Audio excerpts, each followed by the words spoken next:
l'école du jeu, en partenariat avec la boutique L'Imaginaire. Au-delà de vos attentes.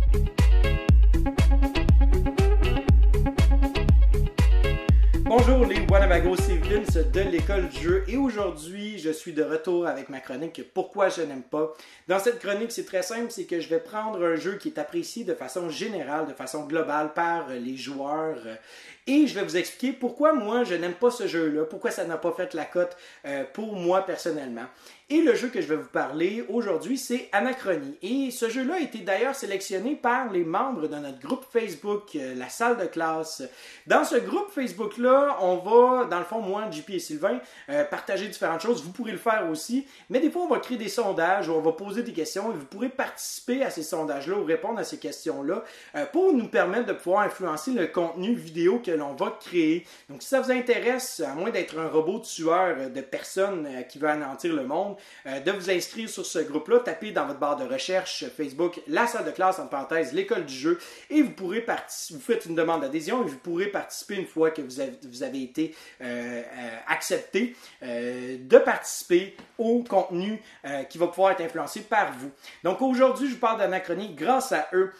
Et d'entrée de jeu, j'aimerais mentionner que je ne suis pas un grand fan de worker placement, simplement parce que je n'aime pas la dynamique qui est créée autour de la table. C'est-à-dire qu'on va créer une dynamique qui, au lieu de créer des opportunités pour les autres, ce qu'on va faire va limiter les autres, va bloquer les autres joueurs. Donc, arrivé à mon tour, je suis limité par les espaces qui ont été bloqués, qui ont été utilisés par les autres joueurs, plutôt que le contraire, c'est-à-dire qu'un joueur va avoir fait une action et ça va me permettre d'avoir un autre pan, d'autres opportunités qui vont être ouvertes à moi. Donc pour moi, c'est pas quelque chose que j'apprécie, le worker placement. Mais une petite anecdote, s'il y avait un jeu qui allait changer mon opinion sur le placement d'ouvriers, ça allait bien être Anachronie. Parce qu'Anachronie proposait un thème génial, une intégration du thème grâce au voyage dans le temps, des travailleurs qui sont uniques, qui sont spécifiques, qui ont des manières différentes de pouvoir interagir avec le plateau, et aussi bon le principe d'engine building. Bref, il y avait que des choses qui allaient être positives par rapport à ça. J'en parle pendant 1 an et demi entre la fin de la campagne puis le temps que je reçoive le jeu, parce que j'avais backé la totale à mes amis, j'en parle. Et je reçois le jeu, wow, du matériel, wow, du stock dans la boîte. Je lis les règles, ça me semble être fluide. Je l'installe sur la table, on y joue et ça nous prend 2h30, 3h. Et ça a été très pénible ma première partie parce que on était continuellement le nez dans les règles en train de vérifier différentes choses par rapport aux règles, différents détails, différentes exceptions. Oups, ça en passant, on l'a pas fait comme du monde tantôt, ça t'a vraiment avantagé ou ça t'a vraiment désavantagé. Ça, dans mon tour, je peux pas le faire, on va retourner en arrière, je vais refaire mon tour. Ce détail-là. Puis là, on est là pendant 2h30, 3h, c'est lourd, mais je me dis, c'est la première partie, c'est pas grave.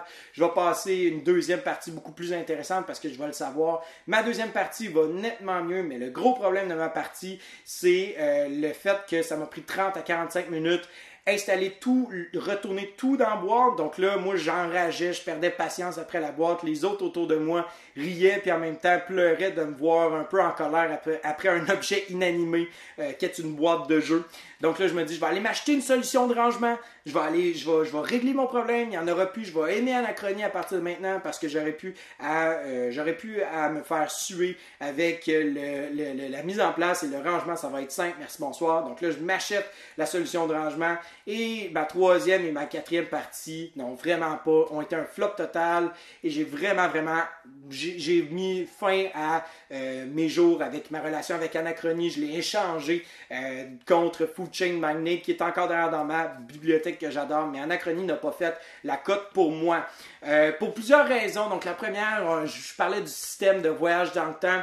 Dans la plupart des jeux avec un principe d'échange, d'emprunt, d'emprunt dans un jeu, eh bien quand tu fais un emprunt, tu as toujours à redonner cet emprunt-là à la banque avec un intérêt. Dans Anachronie, tu n'as pas à faire ça. Tu fais juste prendre une ressource et tu la redonnes plus tard dans la partie. À part pour les ouvriers, oui, il faut que tu redonnes un ouvrier puis il faut que tu redonnes un eau avec. Mais en général, il n'y a rien qui fait en sorte que tu as à faire un choix déchirant. Dans un système d'emprunt, ce que j'aime, c'est l'épée de Damoclès qui peut s'installer au-dessus de ta tête. Est-ce que je fais cet emprunt-là pour avoir un boost en début de partie, pour être capable d'avoir un avantage sur les autres et de créer ma machine plus vite pour après ça redonner cet emprunt-là puis je m'en débarrasse? Ou je refuse de faire ça, j'y vais de façon sécuritaire et je construis mon petit engin lentement mais sûrement, puis à un moment donné, je vais rattraper les autres. Donc là, c'est tout le temps ça un petit peu qui est le fun dans les systèmes d'emprunt. Est-ce que j'emprunte, puis je me crée une conséquence à long terme, ou je n'emprunte pas, puis je fais mes choses, puis j'essaie de m'organiser autrement?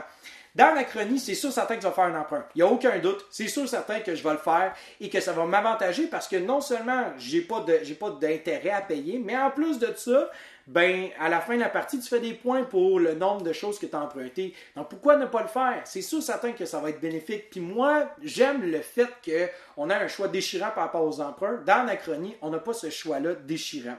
Autre chose qui m'a dérangé, c'est le fait que le premier joueur a vraiment un net avantage, je trouve, en général dans les worker placement, mais encore plus dans l'Achronie parce que c'est tellement un jeu restreint dans ses ressources, restreint dans ses espaces sur le plateau, restreint dans l'interaction indirecte que les joueurs vont avoir les uns avec les autres à cause justement des prises d'espace, des possessions d'espace. Puis là, finalement, mon spot a été pris, fait que là, je suis obligé de payer davantage pour être capable d'aller chercher qu'est-ce que j'ai besoin et construire, c'est long, c'est lourd. Donc, le premier joueur a vraiment un avantage parce qu'il peut s'installer où il veut, gratuitement, sans problème, alors que le dernier joueur, s'il veut s'installer à quelque part, ça lui coûte de l'eau, ça lui coûte cher de ressources aussi, puis au-delà de ça, ça se peut qu'il ne fasse pas nécessairement l'action qu'il voulait vraiment.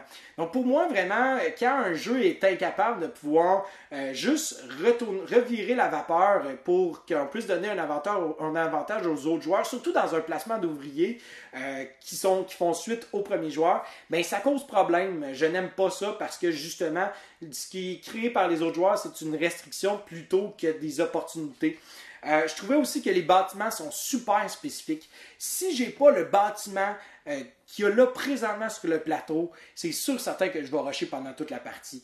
Et là, oui, je le sais que c'est peut-être moi qui n'est pas nécessairement aussi apte à pouvoir créer différentes stratégies selon qu'est-ce qui m'est offert, mais cette portion-là, un peu de hasard, je dirais, m'a un petit peu dérangé parce que des fois, tu fais comme, OK, ce bâtiment-là, il faut vraiment que je l'aille finalement. Je peux pas construire ou quelqu'un l'a pris. Puis là, tu essaies de trouver une manière de pouvoir te reprendre, mais là, tu avais construit beaucoup de choses en considérant que peut-être tu allais être capable d'aller chercher ce bâtiment-là et là, tu l'as pas. Donc, les ressources sont restreintes, mais aussi toutes tes manières d'aller chercher ça ne tient qu'à un fil. Et là, il faut que tu essaies de pouvoir remanier tout ton jeu pour être capable de trouver une autre solution. Ça me dérange, je n'aime pas ça, surtout dans un jeu de gestion de ressources à long terme, qu'il faut préparer une stratégie à long terme, quand on est devant ça, puis qu'il faut juste essayer de s'adapter en même temps, de créer une stratégie avec toutes les choses que tu as, mais tu n'es pas capable de vouloir aller chercher les choses que tu veux vraiment. Je suis pas super fan de ça. Et j'ai trouvé aussi que le principe, ça c'est quelque chose que vraiment j'avais peut-être mal compris pendant la campagne, mais le placement d'ouvriers, les ouvriers qui sont différents, ne sont pas des ouvriers différents, c'est qu'ils ne fonctionnent pas de façon différente, c'est juste qu'ils ont une différente fonction.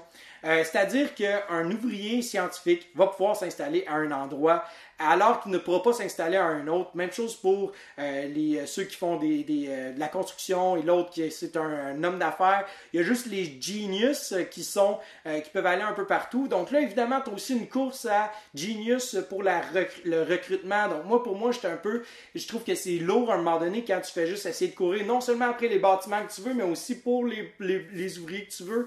Donc là, tu es tout le temps pris entre ces affaires-là. Puis je trouvais qu'à un moment donné, ça devenait très restrictif. Puis à un moment donné, tu faisais, je vais aller vers ça, puis finalement, tu te fais couper l'herbe sur le pied dès que ça commence à peut-être te donner un espoir que tu pouvais le faire. J'ai pas apprécié vraiment cette structure-là de jeu. Puis aussi, comme j'ai dit, ils ne fonctionnent pas de façon différente. Tu vas quand même placer ton ouvrier. C'est juste que ton ouvrier peut juste se placer à différents endroits, va te donner un bonus différent dépendamment d'où tu vas. Donc pour moi, j'ai été vraiment déçu parce que je pensais vraiment qu'il allait avoir un fonctionnement différent. Vraiment que chaque unité, chaque ouvrier allait avoir sa portion unique de fonctionnement, de comment est-ce qu'on allait l'utiliser en jeu, mais c'est pas le cas. Donc, en somme, ce que j'aime pas d'Anachronie, c'est que c'est un jeu qui est restrictif puis qui impose des limites trop souvent, en plus de la restriction que le placement d'ouvriers offre comme interaction autour de la table. Je trouve que c'est vraiment ça, moi, qui m'a vraiment dérangé de Anachronie. Le fait que on offre, c'est un jeu qui offre continuellement des restreintes. Tu es restreint par ce que les autres joueurs vont faire, tu es restreint par tes ressources, tu es restreint par les bâtiments qui vont être disponibles, tu es restreint par les ouvriers, tu es restreint par qu'est-ce qui reste à une fois quand ça revient à être ton tour. Donc les deuxième, troisième tours, ils deviennent lourds à Anachronie parce que tu es comme, ben finalement, j'ai pas pu faire ce que je voulais. Puis il faut que tu fasses aussi une sélection de choses pré-placement. Faut que tu choisisses combien de mecs tu vas envoyer, mais là, ça se peut que tu n'envoies pas tous tes mecs, ça se peut que tu réveilles des ouvriers que tu n'avais pas besoin finalement parce que c'est même pas une question de mal gérer ces choses, j'ai l'impression que c'est vraiment juste une question circonstancielle de qu'est-ce qui t'a été laissé sur la table. Donc voilà, donc peut-être que pour vous c'est quelque chose que vous avez apprécié, puis c'est correct parce que je reconnais qu'Anachronie c'est un bon jeu, puis qu'il y a vraiment des belles choses, mais pour moi je n'ai pas apprécié le trop de restrictions qu'il y avait dans Anachronie, et finalement pour moi ça n'a juste été qu'un énième worker placement, malgré qu'il offre une belle stratégie puis qui est vraiment bien consistant, mais moi j'irais plus vers un jeu comme Tricorion ou encore peut-être Architects of the West Kingdom. Donc ces deux-là vont venir satisfaire davantage qu'est-ce que j'apprécie du worker placement. Enfin bref, quelle est votre opinion sur Anachronie? Est-ce que vous appréciez le jeu? Si vous avez apprécié cette vidéo, ben laissez un pouce vers le haut. Si vous n'avez pas apprécié, expliquez-moi pourquoi est-ce que pour vous, vous n'avez pas apprécié qu'est-ce que j'ai mentionné. Au-delà de ça, laissez un commentaire, dites-moi qu'est-ce que vous en pensez. Dites-moi aussi si vos parties ont été lourdes, la première partie surtout. N'oubliez pas de vous abonner à notre chaîne, de nous liker sur Facebook et de nous suivre sur Instagram. Aussi, si ça vous intéresse, comme j'ai dit tantôt, le groupe Facebook, la salle de classe, entre parenthèses, l'école du jeu, venez faire une demande d'adhésion. On a bien du fun. On est actifs sur les réseaux sociaux. On vous aime. Alors voilà, sur ce, je vous souhaite à vous et vos amis un bon jouage. 1, 2